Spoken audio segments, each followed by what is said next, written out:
देखिए बच्चों, ये आपका चैप्टर विद्युत मतलब इलेक्ट्रिसिटी, क्लास 10th और इंटर। ठीक है। तो दोनों क्लासों के लिए इस प्रकार के क्वेश्चन बहुत महत्वपूर्ण होते हैं और हर बार परीक्षा में एक प्रश्न पूछा जाता है। ठीक है, इससे पहले का प्रश्न मैं करा भी चुका हूँ कुछ क्वेश्चन। ठीक है। और यहाँ पे इस प्रकार से हमें चित्र दे रखा होता है और चित्र की सहायता से हमें इस क्वेश्चन को सॉल्व करना होता है। जैसे कि बच्चों, इस क्वेश्चन का अगर हम बात करें तो यहाँ पे लिखा गया है संलग्न विद्युत परिपथ में 1.5 एम्पियर की धारा प्रवाहित हो रही है। ठीक। अब हमें चित्र क्या दे रखा है, देखो ये दे रखा है। ठीक है। यहाँ पे बच्चों, यहाँ पे प्रतिरोध दे रखे हैं, दो जुड़े गए हैं और जो पहला ए बिंदु है यहाँ पे खंड है। ठीक है। तो यहाँ पे इसका कितना है, 1.5 एम्पियर का धारा ले रहा है ये, 1.5 एम्पियर इस पे धारा है। ठीक है। और यहाँ पे जो वोल्ट मतलब विभवांतर है, यहाँ से इतना कितना दे रखा है, 3.0 वोल्ट। ठीक है। और यहाँ पे जो प्रथम R1 जिसको हम कहेंगे, ठीक है, ये हमारे पास कितना दे रखा है, प्रतिरोध 3। और ये जो मीडियम बीच का है प्रतिरोध, ये हमें ज्ञात करना है। ठीक है, जो हमें यहाँ पे दे रखा है कि प्रतिरोध R का मान बताना है। ठीक। और यहाँ पे जो R3 है वो 4 दिया गया है। ठीक।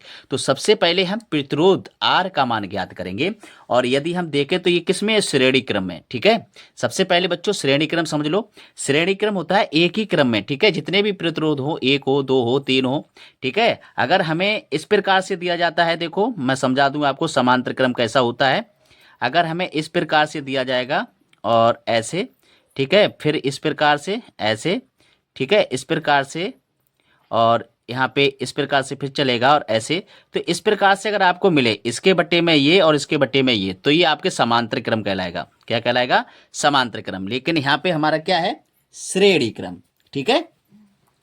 तो यहाँ पे लिख देंगे हम प्रतिरोध R का मान। ठीक है, प्रतिरोध R का मान किससे लिखेंगे, हम सॉल्व कर रहे हैं इसको।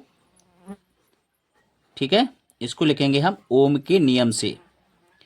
ओम के नियम से सभी बच्चों को आता होगा ओम का नियम। ठीक है, ओम का नियम क्या था, ठीक है, R बराबर B/I, यही तो था ना ओम का नियम, सभी बच्चों को पता होगा।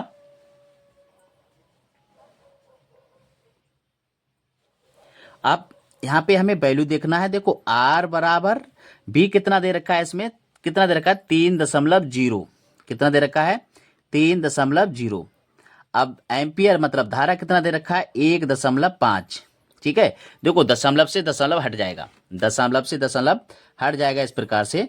तो कितना आ जाएगा, R बराबर आ जाएगा 30/15। ठीक। 15 से इसको भाग दे देंगे तो R बराबर आ जाएगा 15 दूनी 30, 2 ओम। ठीक है, ये इस प्रकार से। तो यहाँ पे जो ये वाला R दिया है ये कितना आ गया, 2 ओम।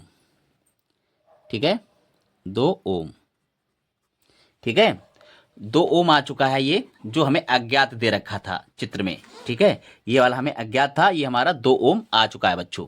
ठीक है। अब हम क्या करेंगे, यहाँ पे हमसे दूसरा पूछा है कि A और B के बीच विभवांतर, ए और बी के बीच विभवांतर, परंतु हमने अभी प्रतिरोध ज्ञात नहीं करा है। तो श्रेणी क्रम में हम इसका प्रतिरोध ज्ञात कर लेते हैं। तो लिखेंगे हम श्रेणी क्रम में प्रतिरोध, श्रेणी क्रम में प्रतिरोध R बराबर क्या आ जाएगा, देखो R1 plus R2 plus R3।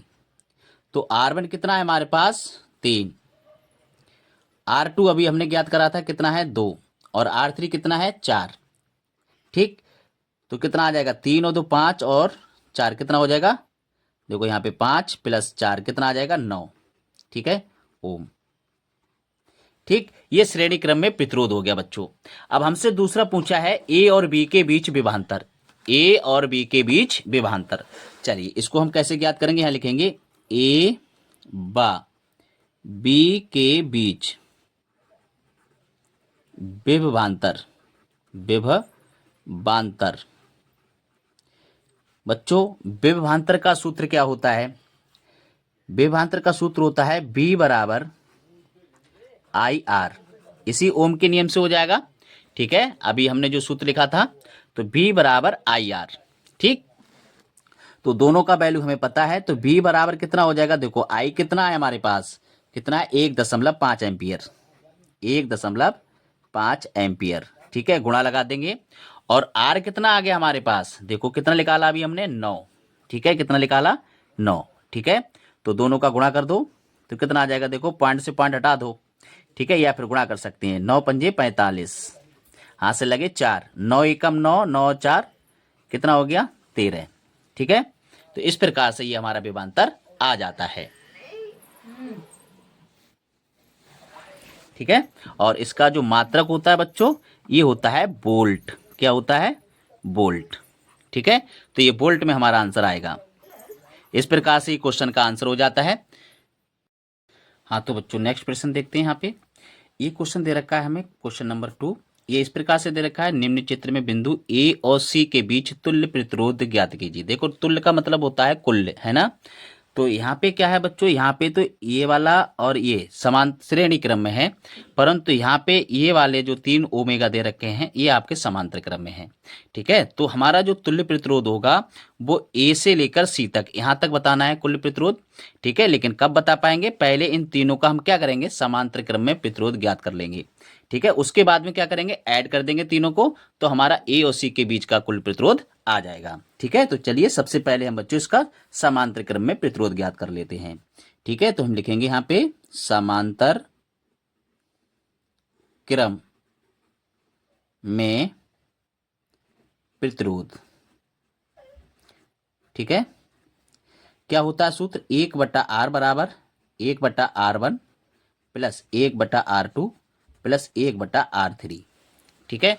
सभी को ऐड कर देंगे तो कितना आ जाएगा हमारे पास, देखो ये पहला कितना दिया क्या है 2, तो इसको लिखेंगे 1/2, इसको लिखेंगे 1/6 और फिर लिखेंगे 1/6, सॉरी यहाँ पे 1 है बटा 6, ठीक है। तो यहाँ पे देखिए 1/2 ऐसे ही रहेगा, अब यहाँ पे आधार दोनों के समान है, तो ऊपर जीव का तो जुड़ जाएगा, तो 1 + 1/6, ठीक है। तो कितना आ जाएगा 1/2 प्लस 2/6, ठीक। इनका क्रॉस मल्टीप्लाई कर लो तो कितना आ जाएगा, 6 एकम 6 और 2 दूनी 4 बटा 2 छंग 12, ठीक।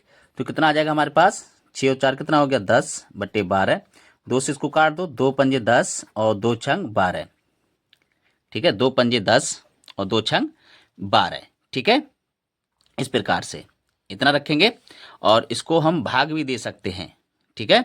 और इसको कैसे लिखेंगे, देखो 5/6 आया है, लेकिन यहाँ पे क्या चल रहा है 1/R चल रहा है यहाँ पे, ठीक है, 1/R, तो इसको हम बराबर लिखेंगे 1/R बराबर 5/6।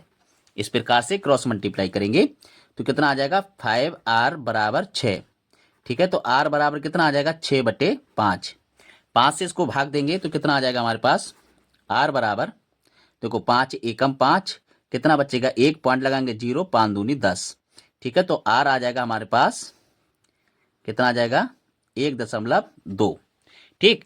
अब हम क्या लिखेंगे यहाँ पे, ए बा क्या दे रखा है क्वेश्चन में, ए तथा सी के बीच कुल्य प्रतिरोध। देखो क्वेश्चन देख लो, ए और सी के बीच कुल्य प्रतिरोध मतलब तुल्य प्रतिरोध, ठीक है। तो ए व सी के बीच तुल्य प्रतिरोध, ठीक है। तुल्य प्रतिरोध कितना हो जाएगा, देखो मैं समझा दूं आपको, यहाँ पे इसका निकाल लिया हमने, अभी कितना निकाला है, इन तीनों का समांतर क्रम में कितना आया 1.2 आया है, ठीक है। तो इसको और यहाँ दोनों को तीनों को ऐड कर देंगे तो हमारा प्रतिरोध हो जाएगा कुल, तो लिखेंगे हम बराबर 2 प्लस और कितना देर का 3.5 प्लस अभी कितना आया 1.2, इनको जोड़ दो तो कुल प्रतिरोध निकल के आ जाएगा, ठीक है। यहाँ जोड़ देते हैं 2 और 5 कितना हो गया 7, ठीक है, पॉइंट लगा देंगे और 1 और 3 4 और 4 और 2 6, ठीक है। इस प्रकार से बच्चों ये कुल प्रतिरोध आ गया, ठीक है, ओम। इस प्रकार से इस क्वेश्चन का आंसर हो गया, ठीक है। समझ में आ रहा है तो सभी बच्चे वीडियो को लाइक कर देना, ठीक है, और ज़्यादा से ज़्यादा और बच्चों को शेयर करो जिससे सभी बच्चे अच्छे से सीख पाएँ, ठीक है।